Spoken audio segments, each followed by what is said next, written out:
My name is Emma. I'm 32 years old and I live in Springfield, Illinois. I'm the second born in a pair of twins, arriving just 12 minutes after my sister Ava.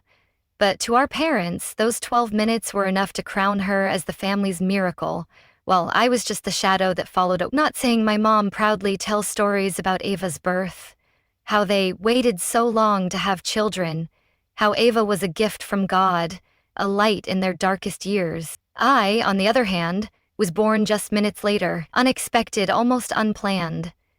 My heart ached every time I heard Mom call Ava her miracle, while I was just the afterthought. No one ever said it outright, but their eyes, the way they spoke of her with affection and offered me only a polite smile, told me everything I needed to know about my place. The difference was clear from kindergarten. In our first school play, I was Little Red Riding Hood in the starring role, and Ava played a shrub on the side of the stage, but minutes before showtime, she started crying because she'd torn a corner of her costume. My parents rushed on stage to comfort her and missed my entire performance. "You were so brave, Ava, standing there," Mom cooed while I stood alone, clutching my prop basket. Afterward, when I eagerly gave my mom a picture I'd drawn, she just patted my head and turned to praise Ava for being brave enough to stand on stage, even without much of a part. In elementary school, I poured myself into every test, always aiming for the top of the class. I newly discovered a science club and did a solar energy project I was genuinely passionate about. When I brought home a first-place district medal, my dad glanced at it and asked Ava if she had a good day at school. She said some kids teased her for wearing mismatched socks, and suddenly the whole conversation shifted to Ava's emotional trauma. "Poor Ava, you don't deserve that," Dad said, while my medal lay forgotten on the table. Still, I kept trying. In high school, I joined the debate team, competed statewide, and won the highest award in 11th grade. Ava often skipped school because she felt overwhelmed by homework. Her grades were average at best, but my parents praised her artistic talent because she painted a few romantic watercolors and knew 3 guitar chords. I once told them I painted too and had sold artwork online, but they just smiled and said, "Don't compare yourself to your sister. Eva's got a gift, Emma. Don't overshadow her," Mom said, her words cutting deeper than she knew. What hurt the most wasn't the praise for Eva, it was how they casually dismissed all my efforts. When I got accepted into the honors program, they said, "Emma works too hard. She's going to burn out someday." Ava got a C on her history test, and my mom comforted her. "A C is fine. Not everyone has to be good at everything. You're perfect as you are, Ava," Mom said while I sat there, my straight-A report card ignored. I was stunned into silence. One time I won a scholarship to a MIMI summer program. My dad asked just one question. "Maybe next time, Ava," he said, as if my achievement was a slight against her. I'd lost count of how many nights I went to sleep with a hollow feeling, tears quietly soaking my pillow, wondering what I'd done wrong, when all I ever did was try to be a good daughter. As I got older, I saw more clearly that my role in the family wasn't to be loved, but to be the backdrop against which my sister could shine. I was expected to be understanding, to endure, to yield, because she's more sensitive than you. But who was ever gentle with me? I used to believe that if I was good enough, my parents would finally see me. But it turns out there are invisible walls made of names, birth order, and misplaced expectations, walls that no amount of effort could break through. I grew up in a house where love was distributed according to a scale I never had a chance to touch. And to this day, I still wonder, if I had been born those 12 minutes earlier, would everything have been different? I still remember that fateful Thanksgiving Eve, cold snowflakes drifting past the wooden window frames of our family home in Springfield, Illinois. I had just finished my junior year of college with a near-perfect GPA. I didn't get the fanfare Ava did when she debuted an abstract painting at a local gallery, but I still tried to keep a cheerful spirit as I came home for the holidays. That dinner, we all sat around the table with roast meat my mom had prepared. Everything seemed normal until my Uncle Frank, my dad's younger brother, raised his glass and chuckled as he brought up our birth story. Well, Tom and his wife were so shocked when the doctor said it was twins, they only planned to have one after all. I paused, knife in hand, mid-slice of a potato. I looked up and met his eyes. "What did you say?" I asked, my voice wavering. "You weren't part of the plan, Emma," Frank said, his casual tone like a slap. Uncle Frank looked a bit uncomfortable but kept smiling. Oh yeah, Ava was planned and you were a little surprised. No one was prepared for two at once. The table fell silent. My mom gently touched his arm and quickly changed the subject, but I didn't hear a word after that. It's okay, Emma. You're still special, Mom said later, but her words felt like pity, not love. All I could hear was the echo in my head. Only planned for one. Ava was the plan. Everything became crystal clear, like someone had flipped a switch and illuminated every memory from nearly 20 years in that house. I no longer needed to wonder why I always felt forgotten. The reason was so simple and so cruel it made my chest tighten.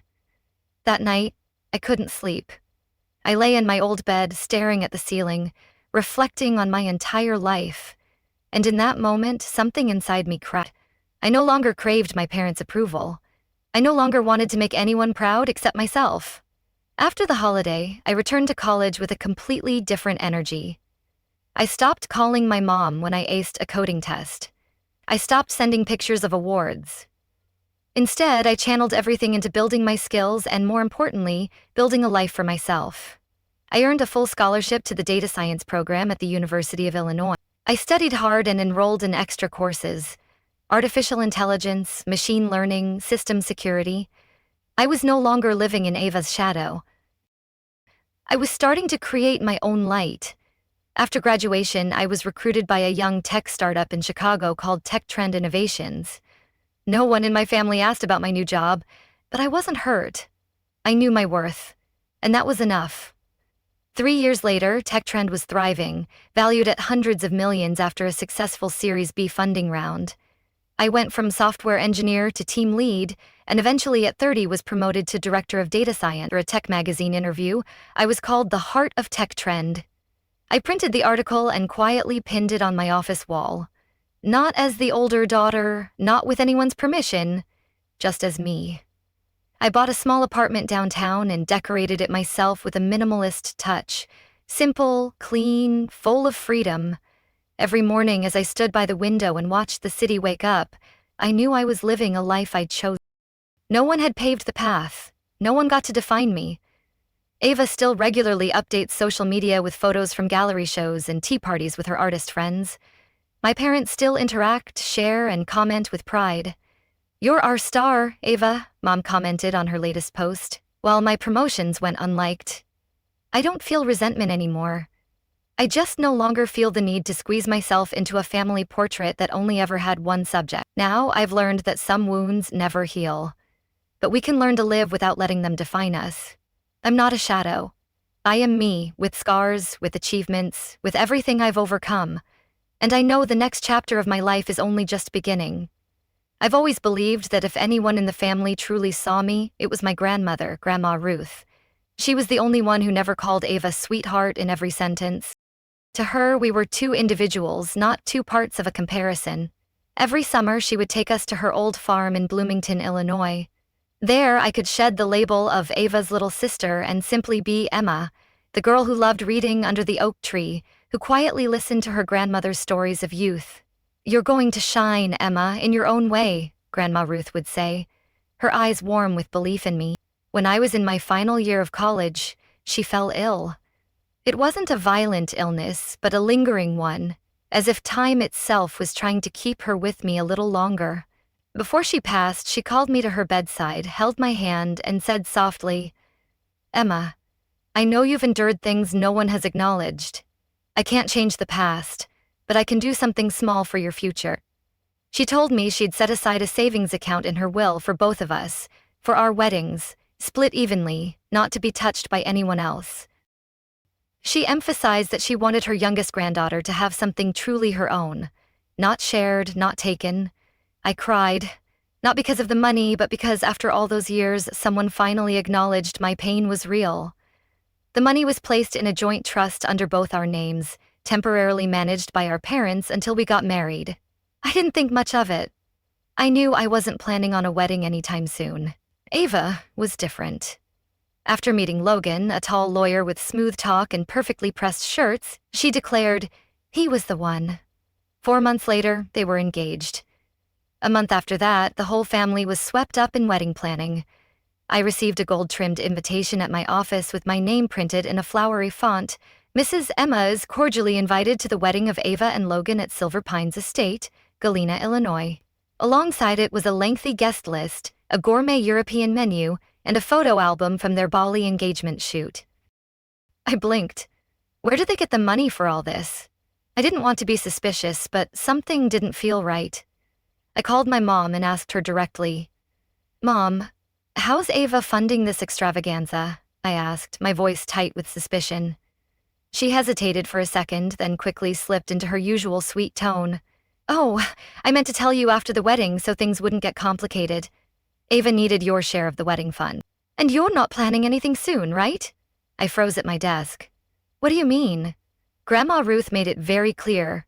That was mine." "You stole my inheritance, Mom, didn't you?" I said, my voice trembling with betrayal. My mom laughed softly, as if I was being unreasonable. "Oh, Emma, you don't need a fancy wedding. A girl like you getting married? I think that money should go to someone who really needs it. Your sister is starting a family after all." My heart pounded in heavy beats.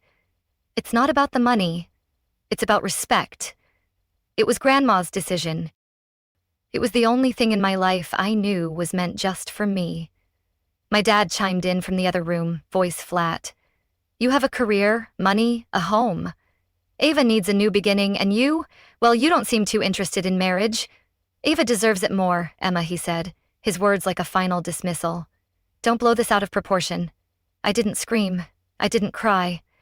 I didn't scream, an emptiness spreading inside me like slow smoke. I hung up and stared blankly at my computer screen. The presentation I was working on suddenly meant nothing. It felt like a part of me had just been crushed by betrayal from the people who were supposed to love me unconditionally. They had taken the one thing Grandma left me, a quiet acknowledgement, a subtle act of restoration, and decided it belonged to Ava because she deserved it more. And once again, I was pushed aside, as if I had never truly been a part of this family. I had always stayed silent, always given in, but this time, I knew things would never be the same again. I sat in my small apartment in downtown Springfield, sunlight spilling across my desk and onto the computer screen. My inbox was open, the cursor blinked at the end of the message. Every word I had typed felt like a cut into my own memories. Not because it hurt, but because I was finally strong enough to stop. "I know about the wedding fund. I know you used my share to pay for Ava's wedding without asking. This isn't just about money. It's about the lack of respect that's existed since I was a child and still continues today. I'm no longer trying to be seen or loved. Don't contact me unless it's to return what belongs to me. Emma." I read it 3 times. Not a single word extra. No apology. Then I hit send. "You've lost me for good," I whispered to the screen, my voice steady with resolve. After that, I opened my contacts and deleted one number at a time. Dad, Mom, Ava. No shaking hands, no hesitation.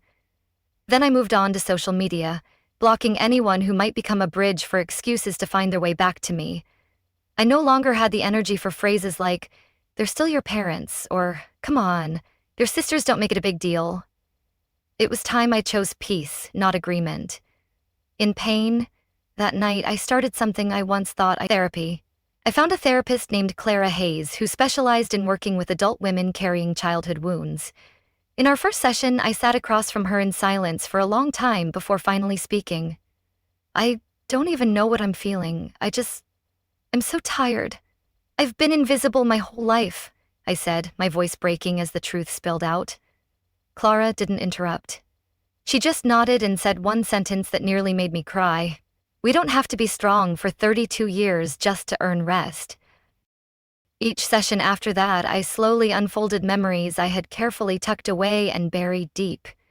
They made me feel like I was never enough, I told Clara, tears streaming down my face. I began to look at my childhood with different eyes, clear, without blame toward myself. I no longer saw myself as too sensitive, like my mother used to say. I was just a child who hadn't been loved the way she deserved. A few months later, I found a small craftsman-style house in South Springfield. It had a backyard, olive green walls, and a porch just wide enough for afternoon reading on the weekends. When I signed the contract, I didn't call home to share the news. I didn't need anyone's validation anymore. I decorated the house in my own way, simple but warm. No family photos, instead pictures of me with my friends from work, the people I now consider my real family.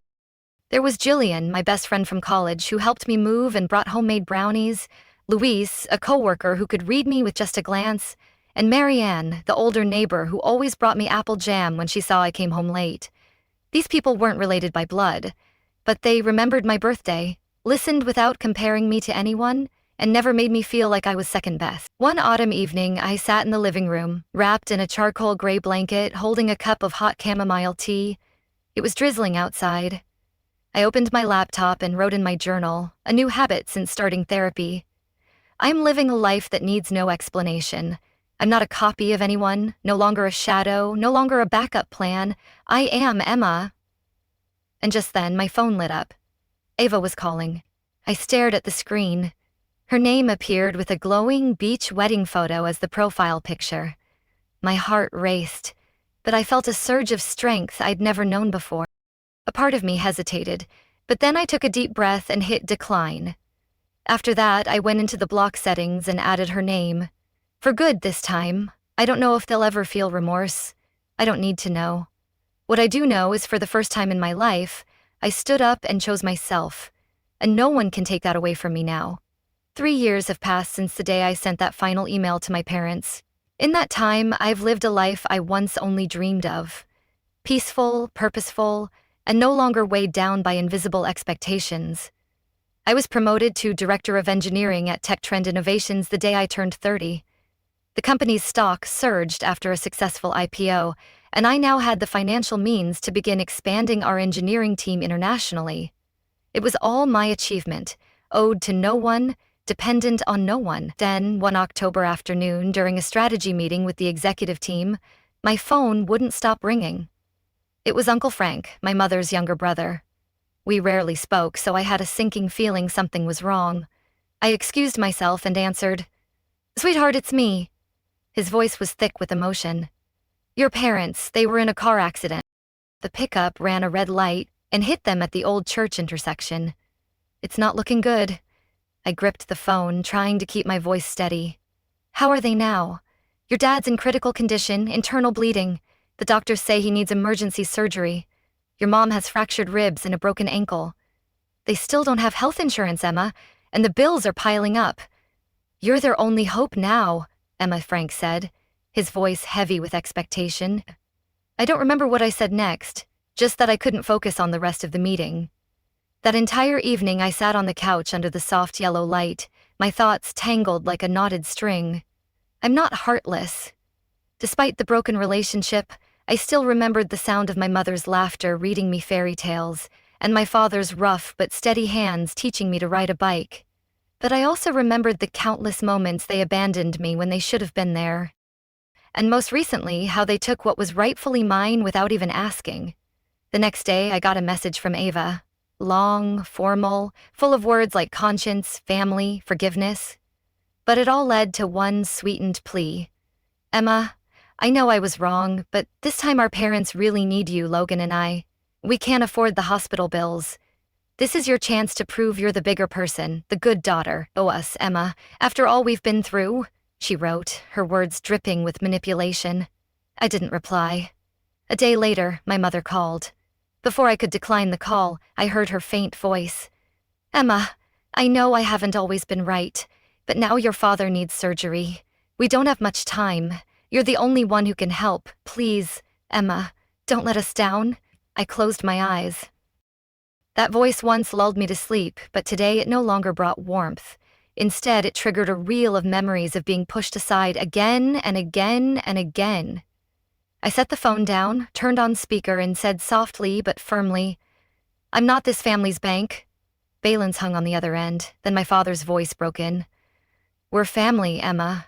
Thinking only of yourself," he said, his words a final stab. I let out a short laugh, bitter, almost hollow. "Then where was family when you used my inheritance for Ava's wedding? When you missed my graduation because you were helping her pick out curtains? Where was family then? You chose Ava every time, Dad, and now you expect me to save you?" I said, my voice shaking with years of pain. My mom started crying, but this time I didn't waver. I'm not blaming you for the accident, but I'm also not obligated to pay for every mistake you've made. If you need help, ask the person who's been prioritized for 33 years. I ended the call. There was no anger, just a cold clarity. I knew I'd be judged. I knew relatives might turn on me. But I also knew I couldn't back down this time. That night, I made an anonymous donation to the hospital through a regional medical relief fund. Just enough so their treatment wouldn't be cut off, but with no trace linking it to me. I didn't do it because they deserved it. I did it so I wouldn't owe myself anything. That evening, I returned from a partner meeting in Lincoln Park. A light rain had started falling in Springfield, fog curling around the porch. I took off my coat and was just about to make myself a cup of tea when the doorbell rang. No warning, no message.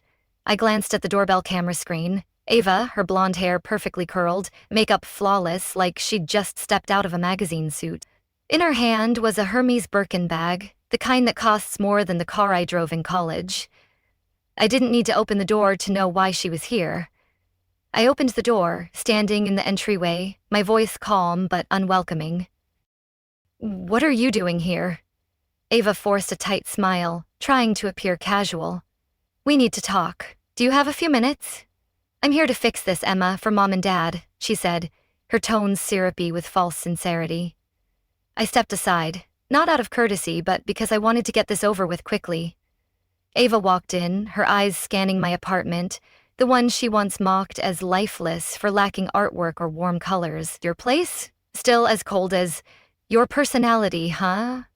"You've always been so plain, Emma," she added, her voice laced with disdain. She gave a soft laugh, placing her bag on the armchair. I didn't respond. I simply sat across from her. "Go ahead, I'm not in the mood for more excuses." Ava took a deep breath and began, voice steady. "Mom and Dad are really on the edge, Emma. I know we have a complicated past, but this isn't the time to hold. You need surgery, physical therapy. You have the means. You could save them. You're their only chance, Emma. Don't let them die because of your pride," she said, her words a calculated guilt trip. I tilted my head, keeping my eyes fixed on hers. "What about you? Why aren't you helping?" "Logan doesn't want to get involved. He just invested in a big project and, you're financially independent, but I let out a soft, biting laugh. "You can't touch your husband's account, but you had no problem spending my money on your wedding. You stole my future, Ava, and now you're begging for more," I said, my voice cold with truth. Ava flushed but tried to keep her composure. "That's in the past, Emma." I stood up, walked to my desk, opened my laptop, and turned the screen toward her. "You want to know if I could help? Here's what I'm holding. My account balances, company shares, investment returns. I could pay for all their medical expenses without blinking. But I won't." Ava stared at the numbers on the screen, her face going pale. I closed the laptop, my voice lower. "Not because I hate them, but because this is the result of decades of bad choices. Made by them, and by you." "I was just doing what Mom and Dad taught me," Ava mumbled. "You've always tried to separate yourself from the family. You've always been jealous of me, Emma," she spat, her composure cracking. I narrowed my eyes. "No, I just wanted to be seen as a person, not a shadow." Ava stood, her voice starting to shake. "So, this is your revenge, letting them lose everything." "You're heartless, Emma, abandoning us when we need you most," she screamed, her eyes blazing with accusation. I paused for a moment, then said, "It's not revenge. It's breaking out of a toxic cycle. They taught you that my existence was a mistake. Now they need me, but I'm not the backup plan anymore. I'm done being your scapegoat, Ava," I said, my voice a quiet thunder. She walked toward the door, clutching her luxury bag like it was the last shred of dignity she had left. Before stepping out, she turned and said softly, "You'll regret this when they're gone. You'll be alone forever, Emma," she hissed, her final attempt to wound me. I answered, calmer than ever. "What I regret is spending so many years trying to become someone they never wanted." The door closed behind her. I sat down and poured myself a glass of red wine. I had aged since last month. Outside, the rain continued to fall. Inside, I felt no turmoil, no anger, no regret. Less than a week after the tense encounter with Ava, The family group chat suddenly came back to life after 3 years of silence. The instigator was Aunt Linda, my mom's younger sister. Her first message was a long paragraph filled with exclamation points. "Emma, I can't believe you could be so cold. Your parents raised you, paid for your education, and now you turn your back on them over some past disagreement? You're a disgrace to this family, Emma," she wrote, her words echoing the judgment I'd long expected. Immediately, messages from other relatives poured in, like everyone was racing to judge me. Some called me ungrateful. Others said I was using success as an excuse to look down on family. Even a cousin I'd barely spoken 3 words to jumped in. "No matter what happened, you don't abandon your parents in a crisis. Family is everything." I read each message completely unmoved. Instead, I opened a folder I had prepared in advance. In it were scanned copies of Grandma's inheritance papers, clearly stating the wedding fund was to be split evenly between me and Ava. I included bank statements showing the money was withdrawn just weeks before her wedding. I also attached a screenshot of a message Ava had sent me. "I know I used your share, but I promise I'll pay it back after the wedding. It's just not the right time now." And finally, I included a financial breakdown. Not to brag, but to show that I could help. I simply chose not to because I had been hurt for too long and didn't want to continue the cycle. I sent it all to the group chat with no explanation. "This is my truth," I whispered as I hit send, my heart steady with conviction. No one said a word for 4 days. The once busy chat fell silent like a room with the lights switched off. On the 5th evening, one person responded. Andrew, my uncle's oldest son, the only one in the family who went to the same university as me. He sent just one line. "You really did it. Proud of you. He's stronger than all of them, Emma." His message seemed to say, a quiet validation I hadn't expected. I stared at the screen. A strange warmth crept in through the tension of the past days. Sometimes one person understanding you is enough. After the group chat went quiet, I knew I had reached the end of the old chapter. I opened a real estate app and listed my Springfield apartment for sale, the place I once thought would be my first true home. But now, it was just a memory. I needed a fresh start, untainted by past wounds. 4 weeks later, the apartment sold for more than expected. With that money, plus steadily rising shares from the company, I accepted the offer to transfer to Tech Trend's new branch in Austin, Texas, a vibrant, fast-growing city in the tech world, and more importantly, a place with no painful memories. The morning of my move, I stood in the empty apartment, autumn sunlight filtering through the curtains. I took one last look around, my hand brushing the arm of the chair where I'd spent nights writing development plans for my team. I didn't cry. I smiled. That afternoon, I boarded a direct flight to Austin. My suitcase wasn't heavy, just a few clothes, my laptop, and an old book from my grandmother I always kept with me. Everything else was new. New job, new apartment, and a life entirely of my own making. The apartment in Austin was a compact penthouse, but with a wide balcony overlooking Lady Bird Lake. That first night, I played some soft jazz, poured a glass of white wine, and opened the windows to let the evening breeze in. I no longer heard my mother's voice in my head, no longer saw my father's critical gaze or Ava's smug smile. Instead, I heard my own laughter echoing in a space that belonged to no one else. I had chosen freedom, and this time, I wasn't looking back. From a child seen as a shadow, I had stepped into my own light. I no longer sought approval from those who never truly loved me. Now I live a life I chose. No permission needed, no strings attached. What I'd been through didn't make me bitter. It made me strong, firm in knowing my worth. "I'm finally free," I whispered to the night, my voice filled with quiet triumph. Family isn't where you're born. It's where you're respected and uplifted. And I finally found that place, starting with myself.